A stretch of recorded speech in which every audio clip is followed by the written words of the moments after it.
ಮತ್ತೊಂದು ಕಡೆ ರಾಜ್ಯ ರಾಜಕೀಯದಲ್ಲಿ ಆರ್ಎಸ್ಎಸ್ ವಿಚಾರವಾಗಿ ಕಾಂಗ್ರೆಸ್ ಹಾಗೆ ಬಿಜೆಪಿ ನಾಯಕರುಗಳ ನಡುವೆ ನಡೀತಾ ಇರುವಂತಹ ವಾಕ್ ಸಮರ ಇದೀಗ ಮತ್ತೊಂದು ಹಂತಕ್ಕೆ ಹೋಗ್ತಾ ಇದೆ. ಸಚಿವ ಪ್ರಿಯಾಂಕ್ ಖರ್ಗೆ ಅವರಂತೂ ಆರ್ಎಸ್ಎಸ್ ಕುರಿತ ಹೇಳಿಕೆಗಳನ್ನ ಬಹಳಷ್ಟು ತೀಕ್ಷ್ಣ ಮಾಡ್ತಾ ಇದ್ದಾರೆ. ಬಿಜೆಪಿ ಸಂಸದ ತೇಜಸ್ವಿ ಸೂರ್ಯ ಹಾಗೆ ಪರಿಷತ್ ಸದಸ್ಯ ಸಿಟಿ ರವಿ ಇದಕ್ಕೆ ತಿರುಗೇಟು ಕೊಡ್ತಾ ಇದ್ದಾರೆ. ಇದರ ನಡುವೆ ಪ್ರಿಯಾಂಕ್ ಖರ್ಗೆ ಮತ್ತಷ್ಟು ಕಿಡಿಕಾರಿದ್ದು ಈ ರಾಜಕೀಯ ಜಟಾಪಟಿ ಹೊಸ ಹೊಸ ತಿರುವುಗಳನ್ನ ಪಡೆದುಕೊಳ್ತಾ ಇದೆ. ಬನ್ನಿ ಅದಕ್ಕೆ ಸಂಬಂಧಪಟ್ಟ ರಿಪೋರ್ಟ್ ನೋಡ್ಕೊಳ್ಳೋಣ.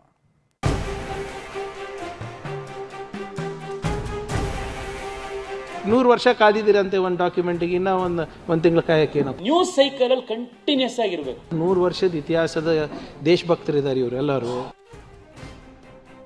ಬಿಜೆಪಿನಲ್ಲಿ ದಲಿತರು ಆಳ್ ಮಕ್ಕಳಾಗಿ ಸಾಕ್ತಾ ಇದ್ದಾರೆ. ಕರ್ನಾಟಕಕ್ಕೆ ಏನಾದ್ರು ಹೊಸ ಕಂಪನಿ ಸ್ಟಾರ್ಟ್ ಆಯ್ತಾ? ಜಾಗ ಹೊಡೆಯುವಂತ ಉದ್ದೇಶಕ್ಕೋಸ್ಕರ ಸ್ಥಾಪನೆ ಆಗಿರುವಂತ ಸಂಸ್ಥೆ ಅಲ್ಲ. ಅಧಿಕಾರದ ಅಹಂಕಾರದಲ್ಲಿ ಮೆರೆದವರು ಮಣ್ಣಿನ ಜೊತೆಗೆ ಮಣ್ಣಾಗಿ ಹೋಗಿದ್ದಾರೆ.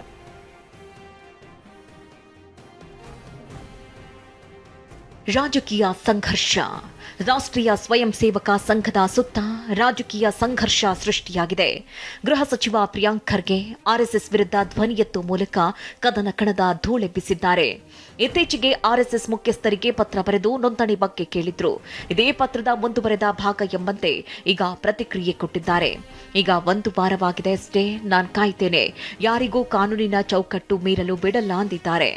ಒಟ್ಟು 1 ವಾರ ಆಗಿದೆ ಸರ್. 100 ವರ್ಷದ ಇತಿಹಾಸದ ದೇಶಭಕ್ತರಿದ್ದಾರೆ ಇವರೆಲ್ಲರೂ.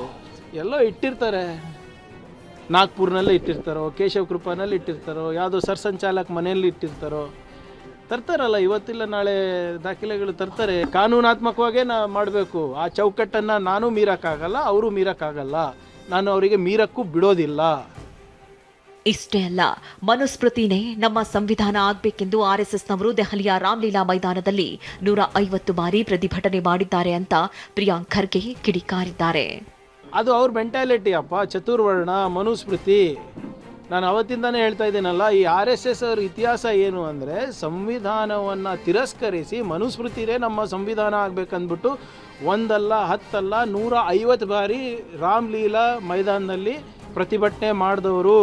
ಇದು ಅವ್ರ ಇತಿಹಾಸ ತಿಳ್ಕೊಳ್ಳಿ. ಕಾನ್ಸ್ಟಿಟ್ಯೂಂಟ್ ಅಸೆಂಬ್ಲಿ ಡಿಬೇಟ್ಸು ಸಂವಿಧಾನದ ಅನುಷ್ಠಾನದ ಬಗ್ಗೆ ಮಾಡ್ತಿರ್ಬೇಕಾದಾಗ ರಿಷಿ ಅಂಬೇಡ್ಕರ್, ಮಹರ್ಷಿ ನೆಹರು ಅವರು ಸೇರಿ ನಮ್ಮ ವೇದಗಳನ್ನು ಮುಗಿಸ್ತಾ ಇದ್ದಾರೆ, ಮನುಸ್ಮೃತಿ ಮುಗಿಸ್ತಾ ಇದ್ದಾರೆ, ಇದೇನೋ ಒಂದು ಸಂವಿಧಾನವನ್ನು ತರ್ತಾ ಇದ್ದಾರೆ, ಇದನ್ನು ನಾವು ತಿರಸ್ಕಾರ ಮಾಡ್ತೀವಿ ಅಂತ ಹೇಳಿದ್ದು ಅವರ ಇತಿಹಾಸ. ಅದಕ್ಕೆ ಅವ್ರಿಗೆ ಸಂವಿಧಾನದಲ್ಲಿ ನಂಬಿಕೆ ಇಲ್ಲ, ಚತುರ್ವರ್ಣದಲ್ಲಿ ನಂಬಿಕೆ ಇದೆ, ಮನುಸ್ಮೃತಿನಲ್ಲಿ ನಂಬಿಕೆ ಇದೆ. ಯಾರೂ ಅವ್ರಿಗೆ ಪ್ರಶ್ನೆ ಮಾಡಬಾರ್ದು. BJPನಲ್ಲಿ ದಲಿತರು ಆಳ್ ಮಕ್ಕಳಾಗಿ ಸಾಕ್ತಾ ಇದ್ದಾರೆ. ವಿರೋಧ ಪಕ್ಷದ ಮೇಲ್ಮನೆ ನಾಯಕರು ಏನು ಮಾಡಿದ್ರು ಪಾಪ ಆ ಸ್ಥಾನಮಾನ ಪಡೀಲಿಕ್ಕೆ? ನೆನಪಿದೆಯಾ? ಬುಟ್ಟಿನಲ್ಲಿ ಏನಿತ್ತು ಹೇಳಿ? RSS ಚಡ್ಡಿಗಳಿತ್ತು, ನೆನಪಿದೆಯಾ? ಪ್ರಿಯಾಂಕ್ ಖರ್ಗೆ ಹೇಳಿಕೆಗೆ ಸಂಸದ ತೇಜಸ್ವಿ ಸೂರ್ಯ ತಿರುಗೇಟು ಕೊಟ್ಟಿದ್ದಾರೆ. ಶೀಘ್ರದಲ್ಲೇ ಸುದ್ದಿಗೋಷ್ಠಿ ನಡೆಸಿ ಅಂಕಿ ಅಂಶಗಳೊಂದಿಗೆ ಉತ್ತರ ನೀಡುವುದಾಗಿ ಹೇಳಿದ್ದಾರೆ. ಸದ್ಯ ಸಿಟಿ ರವಿ, ಮಾಜಿ ಸಂಸದ ಪ್ರತಾಪ್ ಸಿಂಹ, ಶೋಭಾ ಕರಂದ್ಲಾಜೆ ಕೂಡ ತೀವ್ರ ವಾಗ್ದಾಳಿ ನಡೆಸಿದ್ದಾರೆ. ಸರ್, ಅದಕ್ಕೆ ಏನಾಗಿದೆ ನೋಡಿ, ಅವರ ಡಿಪಾರ್ಟ್ಮೆಂಟ್ನ ಸ್ಟ್ಯಾಟಿಸ್ಟಿಕ್ಸ್ಗಳನ್ನ ಇಟ್ಕೊಂಡು ನಾನೊಂದು ದಿವಸ ನಿಮಗೆ ಪ್ರೆಸ್ ಕಾನ್ಫರೆನ್ಸ್ ಮಾಡ್ತೀನಿ. ಅವ್ರಿಗೆ ಮಾಡೋದಕ್ಕೆ ತುಂಬ ಕೆಲಸಗಳಿದ್ದಾವೆ. ಗಮನ ಹರಿಸಲಿ. ಡ್ರಗ್ಸ್ ಕ್ಯಾಪಿಟಲ್ ಆಗ್ತಾ ಇದೆ ಕರ್ನಾಟಕ, ಇದ್ರ ಕಡೆ ಗಮನ ಹರಿಸಲಿ. ಕಾಲಾಯ ತಸ್ಮೈ ನಮಃ. ಕಾಲ ಎಲ್ಲದಕ್ಕೂ ಉತ್ತರ ಕೊಡುತ್ತೆ.